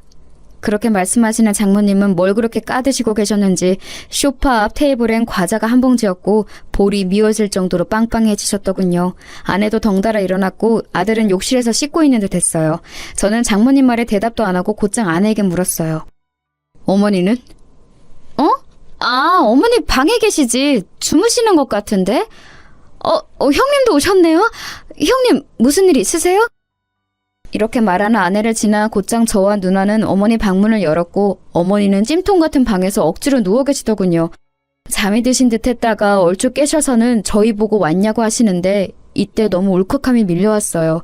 허공으로 눈을 두고 어쩔 줄 모르는 저를 대신해서 누나가 어머니를 일으키더군요. 엄마, 잠깐만, 이쪽으로. 이렇게, 그치. 잠깐만, 올케, 이리 좀 나와봐. 나 좀 보자. 누나와 저 어머니, 장모님, 아내까지 다 누구 하나 자리에 앉은 사람 없이 일어서서 마주하게 되었는데요. 곧장 누나는 아내를 향해 핸드폰 화면을 내밀었고 바로 거침없이 폭격을 시작했어요. 내가 얼마 전에 엄마 모셔갔을 때부터 이상하다 했어. 올케 미쳤어? 우리 엄마가 뭐 치매라도 온 사람이야? 기억이 없고 말을 못하는 사람도 아닌데 우리 엄마 순하디 순한 성질을 갖고 이용하는 거야 지금?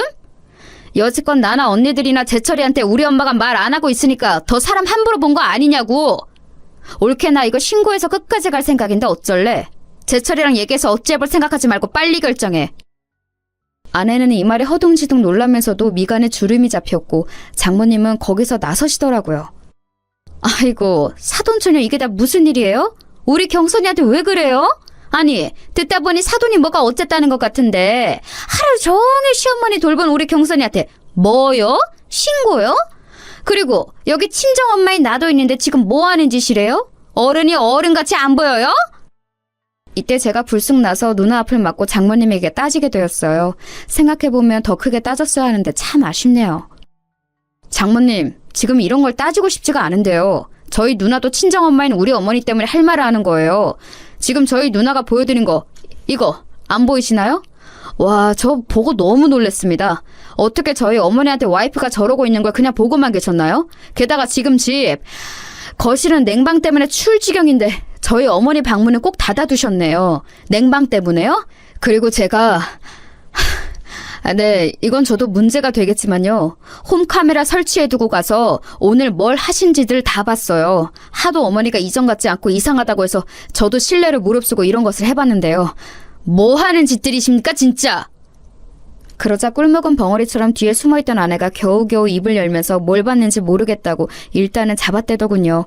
여기서 저는 하루 내내 감정에 물타기를 하고 혼란스러웠던 것들이 다 사라져버리면서 그냥 모든 게 영으로 돌아간 듯 했어요. 눈으로 본 화면들을 보고 너무 제 기준엔 기괴한 현실이라 믿을 수가 없었는데 아내가 이렇게 잡아떼는 꼬라지를 보니 더더욱 확신이 들었으니까요. 이 여자랑 나는 그동안 뭘 해왔던 것일까 환멸감이 마구 올라왔어요. 당신 눈으로 봐. 왜? 영상으로 볼래? 처음부터 끝까지 한번 볼 거야? 누나가 지금 경찰에 신고한다는 거 내가 말린 거야. 야, 당신 진짜 웃기지도 않는다. 어머니 왜 이런 얘기를 저한테 안 하시고... 아이, 죽겠다 진짜. 어머니는 땀으로 범벅이 된 몸이 냉기 아래 빠르게 식으셨는지 그리고 긴장이 풀리신 건지 그대로 식탁 의자에 미끄러지듯 앉으시더군요. 그 식탁을 눈으로 다시 보니 저는 정말 못 참을 지경이 되었어요. 그 테이블 위로 밥그릇과 반찬 그릇을 던지듯 쿵쿵 굴려대던 아내의 모습이 생각났거든요. 아내는 계속해서 부인을 했어요. 제가 더더욱 본인을 용서할 수 없도록 말이죠. 당신, 아니 잠깐 나 이거 뭔 상황인지 나도 모르겠어. 어떻게 이런 걸 말도 없이 놔두고 가? 언제 이런 건 샀어? 당신 진짜 무서운 사람이다. 내가 어머니한테 뭘 어쨌는데? 아니 막말로 해서 당신은 내가 얼마나 힘든지 알기나 해? 애 챙기고 어머니까지 챙기고 왔다 갔다 얼마나 힘든 줄 아냐고.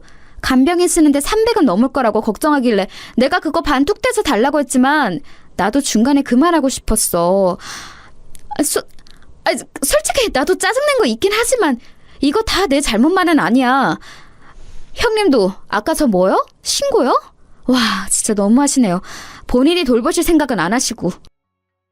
누나와 저는 이런 아내의 태도를 보고 더 말할 것도 없다고 생각했고 정말 더럽고 지저분한 꼴을 다 봐가면서 한 1년에 걸친 흙탕물 싸움 끝에 이혼을 하게 되었어요. 중간에 장모님이 얼마나 사냥개처럼 달려들고 절대 우리 딸 이혼은 못 시킨다고 악을 썼고 그럼 집은 내놓고 가라는 둥 말 같지도 않은 개소리를 하시더군요.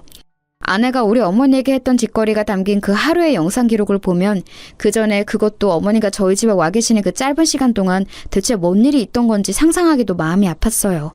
어머니는 아무리 저랑 누나가 물어봐도 별거 없었다고 하고 자세히 말도 해주시지 않으셨어요. 아마 본인만 참으면 된다고 생각하시는 듯 했지만 우리 둘을 비롯하여 지방에 있던 누나도 올라왔고 미국에 있는 누나까지 귀국해서 다시 되짚어야 할 정도로 우리 가족의 상처는 컸어요. 가장 가슴이 찢어지고 죽을 맛이었던 건 저였지 않을까 싶어요. 어머니를 제외하고 봤을 때요. 그간 알아왔던 천진난만하고 순한 아내의 모습과 달리 초반에 그렇게 지극정성을 다하는 듯 하더니만 성인이 되어 손 한 번 제대로 잡아본 적 없는 우리 어머니의 등짝을 너무 아무렇지 않게 밀치듯 했던 그 모습 저는 눈을 감아도 그 장면이 계속 눈앞에서 되풀이되어 내내 고통을 받고 있거든요. 뭔가 약이라도 있어서 먹고 잊을 수 있는 게 있다면 저는 그 장면을 제일 지워내고 싶어요. 게다가 저와 아내 사이에는 몹쓸 놈의 정이란 게 있었고 심지어 가장 저를 괴롭게 하는 관문이었던 자식, 바로 아들 정민이가 있었어요. 머릿속으로 당연히 이혼은 정해져 있었지만 생떼 같은 가족과 별 거지 같은 꼴을 다 치르고 찢어져야 한다니 너무 괴로웠어요. 어머니는 이 부분에 대해 너무 힘들어하셨어요. 별일 아니었다고 했잖아. 좀 이따가 다른 친척네로 가려고 했는데 왜 이렇게 일을 크게 만들었어? 이게 다 내 잘못이다. 아픈 게 죄야. 몸이 성치 못해서 자식한테 패만 끼치고. 사실 어머니가 이런 말씀을 하실 정도로 연세가 많지도 그렇게 몸이 다 멍망이 된 것도 아닌데 억지로 참느라 자식한테 말을 못하시고 나중엔 이게 알려져 자식이 이혼을 하는 것에 더 상처를 받으시다니 너무너무 가혹하게 느껴지는 거예요. 와중에 아내는 이혼하게 되었음에도 이런 독한 말을 내뱉었어요. 당신이 이렇게 한 거 안 잊을 거야. 정민이? 정민이 못 줘. 내가 키울 거야. 정민이 절대 안 돼. 그리고 뭐 고소를 해? 당신이 뭘? 내가 뭘 잘못했는데? 나는 아픈 시어머니 잘 봉양한 죄밖에 없어. 우리 정민이는 안 줄 거야. 정민이 누가 다 키웠는데? 우리 엄마가 나 아플 때 끼고 키운 애야. 아무튼 안 돼. 나는 뭐 고소 못할 줄 알아? 당신 몰래 촬영한 거 범죄야. 나도 알아볼 거야. 아내는 이렇게 악을 쓰고 소리소리 지르면서 자기의 다른 면모를 확인시켜 주었어요. 사실상 저런 일을 저지른 여자가 애를 데려가서 키운다는 것을 참을 수 없었지만 아이에게 물어봤을 때 얘는 이렇다 싶게 결정을 하지 못하더군요. 사실 정말 너무너무 가혹한 일이긴 했습니다. 도대체 왜 제 잘못이 무엇이길래 명백히 아내가 저지른 일로 어머니도 다치시고 제 결혼 생활도 파괴되고 아직 엄마 정을 못된 아이까지 빼앗기게 된 것이었을까요? 심지어 장모님은 동네에 온갖 욕을 퍼뜨리며 제가 바람을 피워서 이혼했다는 괴소문까지 퍼뜨리기 시작했어요. 찢어지게 가난한 본인네 집 형편에서 그나마 여유 있는 집에 시집간 막내딸내 기대어 매번 저렇게 왔다 갔다 본인은 호강에 겨우셨겠죠. 근데 이혼당해서 그 집을 나가야 하고 쫓겨나는 신세가 되었으니 아주 심술이 대단히 나셨나 봐요. 어차피 저는 집을 정리하고 그 동네로 옮길 예정이고 어머니 상태가 생각보다 많이 악화되셔서 더 신경 쓸 길이 없었어요. 이 무렵에 저는 정말 누가 뒤에서 제 등을 좀 잡아줬으면 좋겠다 싶을 정도로 아주 위태위태한 상태였어요. 어머니 영상을 본 것도 머릿속에 너무 뚜렷하고 살다 이렇게 기가 막힌 뒤통수를 맞아보는 것도 처음이었고요. 제가 이룬 가족도 붕괴되었고 매일 밤 퇴근해서 들어가며 보던 풍경과 아이 역시 다 잃게 되었으니까요. 게다가 스트레스가 꽤 심하셨는지 어머니는 얼마간 추가적인 치료를 더 많이 받게 되셨어요. 그동안 저도 회사에 휴가를 내고 한동안 정신과 치료를 받았어요. 뭐 할 수 있는 게 아무것도 없더라고요. 아내는 양육비며 이것저것 요구하는 게 많았지만 넋이나가 대꾸를 못하는 절 대신에 작은 누나가 많은 것들을 해결해주고 대신 맞서 싸워주었어요. 그래서 더 역한 꼴까지 가진 않았지만 하여간 저는 이후로 크게 일을 갈게 되었어요. 인간을 이렇게까지 미워해본 일은 아마 처음이 아닐까. 그것도 아이러니하게 사랑해서 결혼을 했고 아이까지 함께 낳아 키웠던 여자라니. 차라리 바람을 피웠다면 이보다는 나았을 텐데 싶어 몇 번이나 자닥해서 경기를 일으키곤 했어요. 어머니의 상황은 갈수록 좋아지지 않았고 누나들의 근심도 커져만 갔어요. 누나들은 가급적 제가 빨리 일상에 돌아가길 바랬고 보다 못한 작은 누나가 이런 조언을 하더군요. 제철아, 일단은 잘 살아야 돼. 네가 지금 할 일은 그거야. 엄마도 지금 별 수가 없어. 올케 정말 이상한 인간이잖아. 그 일 다 잊으라는 거 아니야. 어떻게 잊냐, 사람인데. 잊어서도 안 되고 말이야. 일단은 너 살 길을 찾아서 살고 살아서 숨이라도 쉰 다음에 그 뒷일을 생각해보자. 이렇게는 죽도 밥도 안 돼. 왜 우리가 힘들어야 해? 엄마도 곧 좋아질 거야. 좀 견뎌보자. 누나의 말을 듣고서 저는 희망이 없는 상황이었지만 어떻게든 힘을 내보게 되더군요. 맞아요. 되던 안 되던 일단 살아서 숨구멍이 트여 있어야 뭐든 할 수 있는 거잖아요. 저는 얼마 안 가서 다시 회사로 복귀했고 이혼 사실을 주변에 조금씩 알렸고 사유에 대해서 굳이 언급은 하지 않았어요.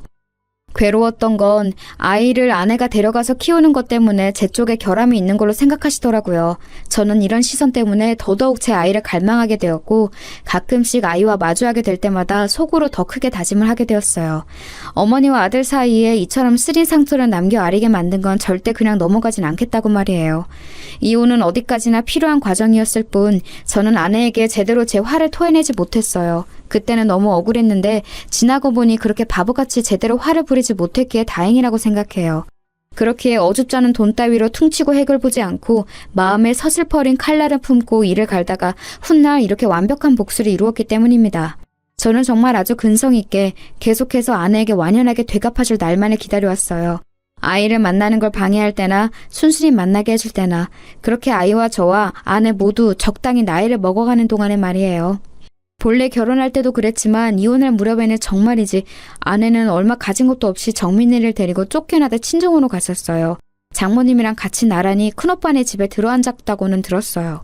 그래서 어쩔 수 없이 우리 정민이도 지방으로 전학을 가야 했고요. 장모님은 더 물주가 되어줄 줄 알았던 사돈댁이 얄미워 사위가 바람을 피웠다고 소문을 냈고 그걸 결국 손주인 우리 아들이 돌려받았어요. 수군대는 사람들 때문에 어차피 이 지역에서 못 살게 되었고요. 전 중간에 몇 번이나 아들에게 사정을 물었어요. 지낼만해? 중학교는 어때? 엄마랑은 잘 지내고 있어? 친할머니가 너 많이 보고 싶어해. 이렇게 말하면 아들은 초반에는 이렇게 말을 했었어요. 엄마가 아빠네 가족 얘기하는 걸 싫어해. 다음 주부터는 너무 자주 안 만났으면 좋겠대. 나는 아빠랑 만나는 거 편한데 엄마랑 같이 있기 힘들어. 엄마 맨날 화만 내.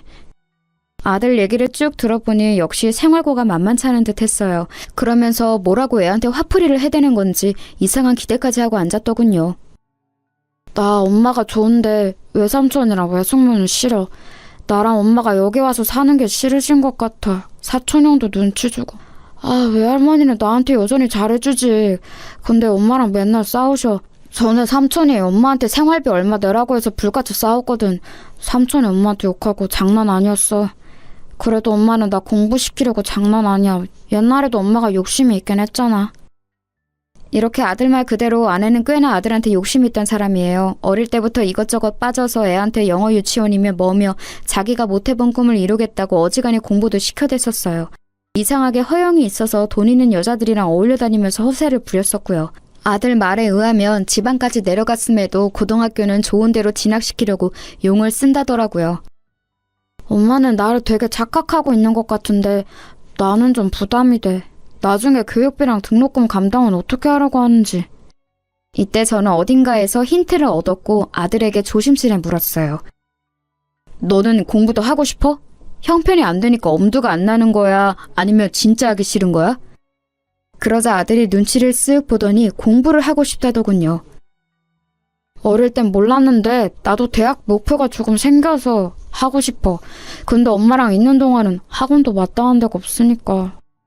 일단 저는 알겠다고 하고 좀 더 생각을 해보았어요. 그 뒤로도 번번이 연락을 이어가던 중 아내가 아주 죽을 똥 일해가면서 자기 큰오빠네 집엔 생활비 한 푼도 안 주고 그걸 갖다가 아들 학원에 몰아준다는 걸 알게 되었어요. 점점 아들은 이 분위기를 부담스러워 하더군요. 엄마는 자꾸 내가 좋은 대학만 가면 끝이라고 해. 그럼 자기 고생을 보상받는다고. 외할머니랑 싸울 때도 계속 저런다니까. 정민이 대학 가기만 해보라고. 외삼촌이랑 외숙모도 가만 안 두겠다고 하는데 엄마가 말을 계속 저렇게 하니까 내가 여기서 눈치 보이는 거야. 외할머니도 너무 약발이야. 외숙모 막 괴롭히고. 솔직히 언제 쫓겨날지도 모르겠어. 너무 불안해 나. 상황 돌아가는 걸 보니 정말 어지간히 구역질 나는 꼴이 아니더라고요. 워낙에 어렵게 살아왔다는 건 알고 있었지만 애를 통해서 뭔가를 해소하고 보답받으려고 하는 꼴이 참 여전해 보였어요. 이걸 보니 더더욱 신물이 올라온 건 우리 어머니를 구태여 본인이 보겠다고 간병인에게 쓸 거 반 떼달라고 했던 것도 돈 때문이란 걸 확신이 있어서예요. 그렇지 않고서야 자기가 나서서 그렇게 귀찮은 일 굳이 했을 리가 없으니까 말이에요. 아무튼 저는 이런 사태를 계속 주시하고 있었고 나름 제가 할 수 있는 준비는 차분하게 다 해두었던 것 같아요. 그런 와중에 아들은 시간이 지나 저에게도 아주 좋은 소식을 가져왔어요. 아빠, 나 사연대학 붙었어. 진짜 믿기지가 않아. 와, 너무 신나. 아빠 축하해 줄 거지? 저는 너무너무 축하한다고 했고 진심으로 아이가 이룬 결과물이 대단하다는 생각이 들었어요. 뿌듯하기도 했고요.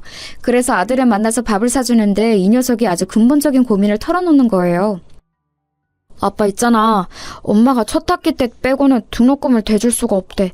나보고 휴학하고 알바하던지 군대를 가라고 하더라고. 나도 형편이 그래서 가고는 했었어. 어쩔 수 없지 뭐. 근데 나 고민되는 건 이게 아니라 엄마 때문에 좀 너무 피곤해. 빨리 알바해서 돈이라도 벌어오라는 둥 아니면 얼른 취직해서 이제 나보고 먹여 살리라고 하는데 외할머니까지 나란히 나를 보고 있으니까 진짜 미치겠어. 엄마는 빨리 다시 서울로 가고 싶다고 난리야. 역시나 보자 하니 구질구질하게 아들한테 모든 걸 기대고 있었더라고요. 그러면서 자기가 그렇게 극성을 떨어서 공부시키는 아들로 덕 좀 보려고 했었고요. 이제 갓 좋은 대학에 들어간 것뿐인 애한테 애엄마랑 노인네 둘이서 대체 뭐 하는 짓일까요? 저는 본격적으로 제가 꽤 고민했던 사안을 꺼내어 아주 조심스럽게 아들에게 제안을 했어요. 이걸 아들이 받아들이면 얘기가 되는 거고 만약 아들이 조금이라도 흔들린다든지 어찌됐든 안 될 이유가 있다면 다 의미가 없어지지만요. 아들은 제 얘기를 듣고 적잖이 충격에 빠졌어요. 아빠 꼭 그렇게 해야 해? 근데 나는 그렇다 치고 엄마 진짜 가만히 안 있을 거야. 엄마 성격 아빠도 알지 않아? 아빠는 헤어진 지 오래돼서 모르나 본데 엄마 진짜 장난 아니야. 아무나 하고도 막 싸워. 아빠랑 이혼한 것도 이제 막 외할머니 탓이라고 하고 엉망진창이야. 엄마가 알면 가만 안 있을 거야. 저는 그런 건 다 예상했기 때문에 별로 문제가 되지 않았어요. 이혼한 순간부터 쭉 이렇게 될 날만 기대하고 준비해왔으니까요. 그건 정민이 네가 걱정할 건 아니야. 아빠가 궁금한 건 딱 하나야. 네가 유학을 갈지 아닐지 그거 하나뿐이라고. 그렇게 할 거면 아빠 뜻에 따르고 아니면 엄마랑 계속 그렇게 지내면 돼. 저도 이렇게 얘기하면서 아들에게는 한편으로는 무거운 짐을 지운 것 같았지만 사실 이건 복수이면서도 당연한 명분이 되더라고요. 제 입장에서는 그렇게 아내가 독을 품고 자기 할 몫은 다 내팽겨 쳐가며 자기 남편의 어머니와 그 아들인 저에게 마구 상처를 주고 가학적인 짓을 했으니 이 부분을 꼭 되갚아주고 싶었어요. 아들로 인해 최악의 상황을 겪고 만신창이가 된 어머니 때문에 복수하고 싶어서라도 아내가 꼭 그 기분이 어떤지 비슷하게 체감이 될 꼴을 만들어주고 싶었답니다. 그래서 제가 생각했던 복수는 아내로부터 아들을 빼앗는다는 것이었어요. 그렇게 공들여 키운 이혼하고 쫓겨나서 별의별 수모를 당하고 찌질하게 살아가며 오직 자식 하나만 공부시켜놨는데 이 아들이 돈 따라서 눈앞에서 사라진다면 어떤 기분이 들까요? 제가 이렇게까지 마음을 먹게 된 건 단순히 어머니에게 그런 짓거리를 했기 때문이 아니에요. 어머니는 정말 저를 생각하는 마음 하나로 제 가정이 붕괴되지 않길 바라는 마음에 꾸역꾸역 참고 말을 안 하셨어요. 나중에 저의 이혼으로 인해 더 스트레스를 받고 충격과 우울증에 시달리셨고 계속해서 요양병원 신세를 지고 계십니다. 중간에 누나들은 몇 번이나 어머니가 잘못될까 마음을 줄였어요. 숨이 불어서 계속 우리 곁에 있어주는 것만으로도 감사한 마음이지만요. 저는 궁극적으로 우리 어머니를 저렇게 만들어버린 아내를 용서할 수 없어요. 아내가 가장 집착하고 눈이 돌아있는 것을 빼앗아 아내의 생활을 엉망으로 만들어버려야 제가 살겠거든요. 아무튼 아들은 제 제안을 듣고 많이 놀랐고 감당이 안 되는 듯 했지만 저는 차분하게 설명을 했어요. 아들에게는 복수가 아니라 아들이 놓인 환경상 이혼하고 경제적 여유가 있는 한쪽 부모의 입장에서 당연히 제가 할 수 있는 제안임을 이해시켰죠. 너도 알아들을 나이가 되었으니까 얘기하는 거야. 엄마가 그간 너를 고생해서 키운 건 인정한다. 하지만 이후의 생활은 어때? 좋을 거라고 상상이 되니? 그렇지 않잖아. 많이 힘들고 할머니와 엄마의 기대가 너무 버겁다며. 외숙모 삼촌네 새들어 사는 것도 하루 이틀 아니냐고. 아빠는 정민이 너가 공부를 더 할 수 있도록 지원해줄 생각이야. 유학 관련해서도 충분히 알아봤다. 그런데 한 가지 조건이 있어. 아들은 여기까지도 예상은 못한 듯 했어요. 보아하니 아내가 절대 자기 입으로 본인 잘못을 말했을 리가 없겠더군요. 아빠가 굳이 엄마와의 연락을 모두 끊어야 지원해줄 수 있다고 말한 건 이유가 있어서야. 친할머니가 아프신 건 엄마와의 관계 때문이란다. 네가 엄마랑 같이 있으면서 내 지원을 받으면 엄마는 그걸 좋게 받아들이지 않을 거야. 받긴 받겠지만 자기를 위해서 쓰겠지. 이런 얘기를 너한테 해서 미안하지만 아빠는 그런 상황이 된다면 너한테 오롯이 들어가는 게 아니라 외할머니와 엄마한테 넘어갈 돈을 지원해줄 수 없다. 그래서 너한테 다소 힘든 상황이겠지만 제안을 해보는 거야. 사실 진즉 아빠는 널 데려와서 키우려고 했어. 하지만 너가 엄마 손이 많이 필요해 보였고 엄마도 너를 못 놓았고 순전히 널 위한 배려로 엄마 곁에 둔 거야. 내 경제적인 도움이 필요하다면 아빠는 얼마든지 줄 수 있어. 하지만 엄마랑 연결되어 있으면 도와줄 자신이 없구나. 너는 어떻게 하고 싶어? 아들은 시간이 필요하다고 했고 저는 결정할 시간을 주었어요. 이 시간이 참으로 아들에게 무겁고 갑갑한 시간이었을 거란 건 알지만 어쩔 수 없어요. 우리 가족이라는 형태 안에서 한 번은 넘어야 했을 고비니까요. 당연히 아들 입장에선 너무 어려웠을 거란 생각이 들었죠. 그래도 전 막힘없이 같은 제안을 할 뿐이었어요. 성인이 되어 자기 의사를 결정하게 되었고 한쪽 부모와의 삶이 많이 버겁다면 아이는 다른 선택을 할 수도 있는 거예요. 결국 제가 주었던 기한이 다 되어 아들에게 전화가 걸려왔어요. 이때는 저도 순간적으로 두근거리더군요. 아빠, 나 엄마랑도 좀 얘기를 해봤어. 엄마가 단번에 안 된다고 하더라. 아빠에게 안 꺼내고 그냥 유학 얘기만 했는데 엄마는 도저히 받아들일 수 없나 봐. 무슨 형편으로 가냐고 난리를 치고 호강 좀 받아보겠다고 다 키워놨더니 무슨 개똥 같은 소리냐고 하네. 그래서 저는 다시 되물었어요. 네 생각은 어떤데? 엄마의 의견은 그렇다 치고 네 생각도 확실하게 말을 해봐. 나는 내 마음으로는 유학을 가고 싶어. 상상도 못 해봤던, 꿈에서도 한 번도 안 그려봤던 그림이 유학이야. 근데 아빠한테 얘기를 들으니 정말 참을 수 없이 가고 싶어졌어. 저렇게 엄마가 반대하고 들어놓으니까 더더욱. 아들은 간절히 가고 싶어하는 게 느껴지더라고요. 저는 더 들어볼 것도 없다고 판단했어요. 그럼 된 거야. 너는 유학을 가면 돼. 뒷일은 아빠가 알아서 할 테니 신경 쓰지 말고 네가 간단히 생활할 짐들을 챙겨서 나와라. 이렇게 되어 아들은 짐을 챙겨서 서울에 있는 제 집으로 왔고요. 그전까지는 지 엄마에게 아무것도 오픈하지 못하도록 했어요. 이윽고 이 사실은 제가 전화로 알리게 되었답니다. 저는 이 순간을 얼마나 기다렸는지 몰라요. 정말 수년이 지나서 10년이 지나 목소리로 서로 1:1 대면을 하게 된 것 같아요. 개면쩍게 전화를 받는 아내에게 저는 결론부터 줄줄이 말을 해나갔답니다. 오랜만이네. 나도 당신한테 전화 같은 거 걸고 싶지 않았어. 진정하고 있잖아. 정민이는 내가 알아서 할 테니까 당신은 이제 당신 앞가림이나 잘하고. 알겠지? 뭐? 정민이가 뭘 어쩌고 어째? 지금 뭔 말을 하는 거야 당신? 이처럼 덜 떨어지고 멍청한 말투로 분을 토해내는 아내의 반응을 보며 저는 정말 속으로 너무너무 웃음이 나와서 멈출 수가 없었어요. 너 우리 어머니한테 한 지 잊었어? 어디 한번 제대로 뒤통수 맞고 아들과 엄마 사이 피눈물 경험해봐. 이 말이 목구멍까지 차오르는 걸 참느라 목이 아플 정도였네요. 머리가 나빠? 무슨 말인지 모르겠어? 애 공부에 오른시키느라고 본인 머릿속 지능은 다 갖다 버렸나 봐? 정민이 앞길은 내가 알아서 한다고. 당신 사는 거 힘들 거 아니야. 애 어릴 땐 당신이 하도 박박 악을 써서 지랄을 해대니 그땐 내가 놔준 거야. 거진 10년이 되도록 끼고 살았으면 할 만큼 누린 거 아니냐고. 이젠 뒷일은 내가 알아서 할 거야. 애 유학도 하고 그 구질구질한 데서 안 살게 끌어내왔어. 그니까 여기는 신경 끄라고. 알아듣지? 저는 이때 환희를, 이 기쁨을 정말 이기기 힘들었어요. 어머니 일을 당했을 때 저는 너무 충격이 크고 주저하며 바보같이 어쩔 줄 모르고 소극적으로 대처했었어요. 몇 번이나 나쁜 생각을 했었고 어머니는 그런 상황에 두고 아내를 철썩 믿었던 저를 탓했었고요.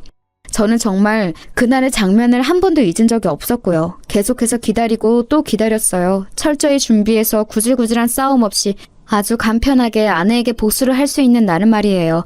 아내가 저렇게 발작을 일으키는 건 그간 저의 고통에 대한 아주 재미있는 보상이랄까? 솔직한 마음으로 더 잘못되라는 마음도 컸지만요. 아무튼 아내는 길길이 날뛰고 그 뒤로도 한 일주일간은 전화가 왔었어요. 저는 마무리 확실히 짓기 위해 걸려오는 전화마다 다 받고 몇 번이나 확인 사살을 시켜줬어요. 왜? 애한테 다 쏟아붓고 그지 되었는데 애 뺏기니 못 참겠어? 당신 진짜 웃기다. 남의 엄마랑 아들 사이는 아주 반타작을 내놓고 본인 자식이랑은 잘 살 생각을 야무지게도 했네.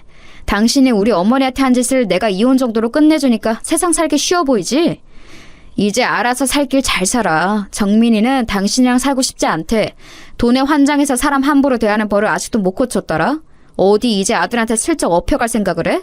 주제를 알고 당장 꺼져. 그 꼬라지 들어주는 건 더 이상 정민이한테 한 남기지 말라고 오늘까지만 해주는 배려야. 앞으로는 국물도 없으니까 전화하지 마라. 그 구질구질한 목소리 또 들려오면 난 더한 짓도 해줄 수 있어. 기대하는 게 좋을 거야. 이렇게 된 이후 저희 아들은 제가 준비해준 내용을 토대로 유학을 갔어요. 간지 이제 좀 되었기 때문에 본인도 적응을 하고 있고 원했던 공부를 할 수 있어서 만족하는 것 같더라고요. 아들에게는 이런 사정을 구구절절 말하진 않았고 얘 역시 꽤나 자기 엄마한테 지쳐 있었던 모양입니다. 본인이 나서서 한동안 엄마를 보고 싶지 않다고 하더군요. 아무튼 다 쉬어빠진 목소리로 장모님한테도 항의의 전화가 걸려오긴 했어요. 울면서 자기 딸을 용서해달라고 말이죠. 자네, 내가 사과할게. 내가 이렇게 죄 받겠네. 우리 딸한테서 정민이를 그렇게 데려가면 어떡하나. 아니, 이혼하고 쫓아낼 때도 아무것도 안 주지 않았나. 그럼 다 한풀이 한 거 아니야? 자네 어머니 돌아가신 것도 아니고 정정하시다며. 정민이 말로 할머니 멀쩡히 계시다고 병원에 입원해 계신다더만. 그만하면 노인네가 잘 살고 있는 거지. 뭐 그렇게 아직까지 한이 맺혀서 우리 경선이를 이렇게 괴롭혀. 자네도 그러면 죄 받아. 이게 완전 사람 피 말려서 복수하는 것도 아니고 뭔가 대체. 그만하고 돈 갖고 사람 골리지 말고 정민이 얼른 경선이한테 보내주게. 걔 하나 대학 보내겠다고 생뼈를 깎아가며 아주 밤낮없이 일해서 공부시켰어. 어? 경선이 아주 알아 누워서 일어나지를 못해. 제발 좀 봐주게. 응? 하지만 장모님 뜻대로 제가 해드릴 리가 있나요? 전화 잘못 거셨다고 하고 끊어버렸습니다. 그리하여 저는 저대로의 삶을 살고 있고 아들과 연락을 매일 주고받으면서 살고 있어요. 저도 시간 날 때 출장 시기를 맞춰 같이 들어가서 만나기도 하고 아들과의 추억을 새롭게 만들어가는 중입니다. 어머니도 느지막이 정민이가 우리 쪽으로 온 걸 아시고 조금은 마음을 놓으신 듯해요. 말짱한 아들이 이혼하고 손주까지 처가로 넘어간 것 때문에 어머니는 마음의 우라가 엄청나셨거든요. 기나긴 시간을 지나 요 2, 3년이 저에게 있어서는 비로소 살아있는 듯한 느낌이 듭니다. 그리고 더 열심히 살아야겠다는 생각도 드네요. 너무나 주관적인 얘기고 분에 차이는 얘기라 듣기 다소 불편하실 수도 있겠습니다만 들어주셔서 감사합니다. 건강하세요.